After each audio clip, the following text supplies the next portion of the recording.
नमस्कार दोस्तों, योग मंत्रा पे आप सभी का स्वागत है। दोस्तों आज दो ऐसे आसनों को लेकर आए हैं जिन्हें आप खाना खाने के बाद करें, क्योंकि सारे आसन जो है खाना खाने के पहले किए जाते हैं, लेकिन ये आसन जो है आप खाना खाने के बाद बहुत जरूरी होते हैं करने। यदि आप इन आसनों को खाना खाने के बाद करते हैं तो आपका खाना भी अच्छे से पच जाएगा, आपका जो मेटाबॉलिज्म है वो भी स्ट्रांग होगा और खाना पचने की प्रक्रिया भी तेज हो जाएगी। और इसके साथ साथ में खाना पचने के साथ साथ में आपके यदि घुटनों में दर्द रहता है तो ये समस्या भी ठीक हो जाएगी। आपके थाई में या काफ मसल्स में की मांसपेशियां भी स्ट्रांग होगी। आपके हील में या पंजों में दर्द रहता है तो ये समस्या भी समाप्त हो जाएगी। यदि इस आसन को करते हैं तो हमारी पैरों की और काफ मसल की मांसपेशियां स्ट्रांग बनेंगी। तो आप इन आसनों को करें। और जो लोग इनको नहीं कर पाते हैं, यानी कि जो लोगों के घुटनों में बहुत ज्यादा दर्द रहता है और वो घुटने मोड़कर नहीं बैठ पाते हैं, तो आज एक ऐसी टेक्निक बताएंगे जिससे कि वो लोग भी इन आसनों को कर सकेंगे जिन्हें ये आसन नहीं कर पाते हैं या जिन्हें इन आसन को करने में बहुत ज्यादा प्रॉब्लम होती है। तो इस टेक्निक से वो लोग भी आसानी से इस आसन को कर सकेंगे। लेकिन खाना खाने के बाद आपको बाथरूम जाना चाहिए और उसके बाद इस आसन पे बैठना चाहिए। यदि डेली आप खाना खाने के बाद इस आसन पे बैठने लगेंगे तो देखेंगे आपका पाचन तंत्र कितना अच्छा हो जाएगा, जो भी खाएं पिएंगे अच्छे से पच जाया करेगा। तो आइए हम देखते हैं कि वो दो कौन से आसन है। इसके पहले यदि आप हमारे चैनल पे नए हैं तो चैनल को सब्सक्राइब कर लें और बेल आइकन प्रेस करना ना भूलें, नेक्स्ट वीडियो आप तक पहुंच सके, और वीडियो को लाइक भी करें। चलिए हम देखते हैं वो आसन कौन से हैं। उसके पहले हमें इस तरह से बैठ जाना है, अपने पैरों को ऐसे फैला के हमें बैठ जाना है। फिर हमें अपने एक पैर को ऐसे मोड़ना है, पंजे को, और ये पंजे को बाहर की ओर रखना है और हील को अपने ऐसे हिप के पास ऐसे रखना है। इसी तरह से आप दूसरे पंजे को भी, पैर को भी इस तरह से मोड़ लें घुटने से, और इस तरह आप इस पे बैठ जाएं। दोनों पैरों को हमें इस तरह सटा के बैठना है। घुटनों के बल पे अपने कॉफ जो मसल्स हैं उनके ऊपर हमें ये हील के ऊपर इस तरह से, पहले हील को देखिए आप इस तरह से दोनों इस तरह पंजों को जोड़ लेना है। इस तरह दोनों पंजों को जोड़ लें और जो ये एरिया है इस पे आप इस तरह से करके ऐसे बैठ जाएं।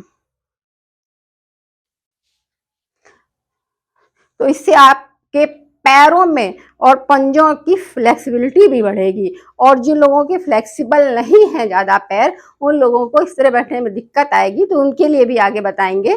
लेकिन जो लोग कर लेंगे वो इस तरह से बैठें और सामने इस तरह देखेंगे। आप चाहें तो इसमें चिन्ह मुद्रा बना के इस तरह से बैठ जाएं, और या तो हाथों को ऐसे रख के, और सामने आपको देखना है, सामने आपके जो भी दीवार हो या कोई कुछ भी जो भी हो, उसमें ऐसे एक नज़र बिल्कुल एक जगह पे एक टिका लेना है। मतलब आंखों को ऐसे चक्कर मक्कर नहीं करना है कि कभी इधर देख रहे हैं कभी इधर देख रहे हैं, सिर्फ एक जगह ऐसे फोकस करके और सामने की ओर देखना है। और अपनी स्पाइन को सीधा रखना है, छाती को बाहर निकालना है, पेट को ऐसे अंदर रखना है। इस तरह से आप बैठे रहें और नॉर्मल ब्रीदिंग करते रहें। कम से कम आप 5 मिनट तक इस आसन पे जरूर बैठें। इसके बाद यदि जो लोग नहीं इसको कर सकते हैं, उनके पैरों में फ्लेक्सिबिलिटी नहीं है और इस तरह से मोड़ने में उन्हें बहुत ज़्यादा दिक्कत होती है, घुटनों में दर्द होता है, तो वो लोग इस आसन को इस तरह से करें। जैसे हमने इस तरह पंजे को बना लिया, ये है पिलो। ये देखिए बहुत ज़्यादा मोटी पिलो नहीं है, इसको हमें ऐसे अपने पंजों के ऊपर ऐसे रख लेना है इस तरह से, और इसके ऊपर ऐसे करके बैठ जाना है। तब आप आसानी से जो है बैठ लेंगे। यदि आपको इसमें भी दिक्कत हो रही है तो थोड़ी सी मोटी पिलो ले लो, थोड़ी सी मोटी ले लें, उस पर इस तरह करके बैठ जाएं। इस तरह सामने देखें, मिनिमम 5 मिनट बैठें, तो ये जो है आपका खाना जो है अच्छे से पचा देगा। इसके बाद आपको करना होगा वीरासन। उसके लिए वीरासन के लिए ऐसे पैर फैला के बैठ जाएं, फिर इस तरह से उसी तरह से पैर को मोड़ना है। लेकिन ये जो है हमें पैर को ऐसे अंदर नहीं करना, हमें पैर को बाहर रखना है और पंजे को इस तरह से, अंगूठे को भी इधर की ओर नहीं रखना है, ऐसे ही बाहर को निकले हुए रखना है और हील को अंदर की ओर ऐसे रखना है। और इसी तरह से, मतलब इस पे हमें पिछली बार जो हमने आसन वज्रासन किया था तो हम इस पे बैठे थे, लेकिन अभी हमें इस पे बैठना नहीं है, हमें इसी तरह से दूसरे पैर को कर लेना है ये। ये बाहर की ओर, और जो इसके बीच में स्पेस है यहाँ पर हमें इस तरह से बैठना है, इस तरह से, इस तरह बैठ जाए आप। इसमें भी आप 5 मिनट कम से कम बैठे, सामने देखें। और जो लोग नहीं ऐसे बैठ पा रहे हैं तो वो लोग इस तरह से थोड़ी सी मोटी पिलो ले लें और इसको इस तरह से लगा लें, इस तरह से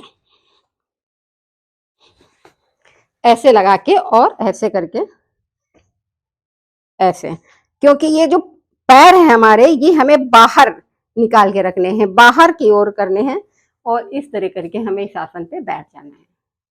पंजों को बाहर की ओर रखना है, और ये जो हमारा ये मस्काफ एरिया है इसको हमें अंदर नहीं रखना है, जैसे कि वज्रासन में हमने अंदर रखा था, इसे बाहर की ओर रख के और इस तरह से हमें बैठना है।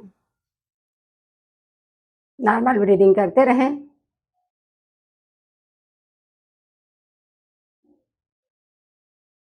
तो ये दोनों आसन जो है देखेंगे, यदि आप करेंगे तो आपका कितनी जल्दी से खाना आसानी से पच जाएगा। तो ये दोनों आसन आप खाना खाने के बाद जरूर करें, और दोनों में मिनिमम कम से कम 5 मिनट तो आप बैठे, 5 से 10 मिनट तक आप इस आसन में बैठ सकते हैं। लेकिन खाना खाने के बाद आपको यूरिन जाना है, यूरिन पास करना है, उसके बाद आपको इस आसन पे बैठना है। तो इसको यदि बैठने लगेंगे लगातार, आपकी हैबिट हो जाएगी, तो आपका खाना अच्छे से पच जाया करेगा, और आपको कभी भी गैस या कब्ज जैसी समस्या नहीं बनेगी, एसिडिटी भी नहीं बनेगी। जब हमारा खाना पच जाएगा तो ये गैस, एसिडिटी जैसी समस्याएं नहीं होंगी। तो आप इन आसनों को करें, स्वस्थ रहें, निरोग रहें। धन्यवाद।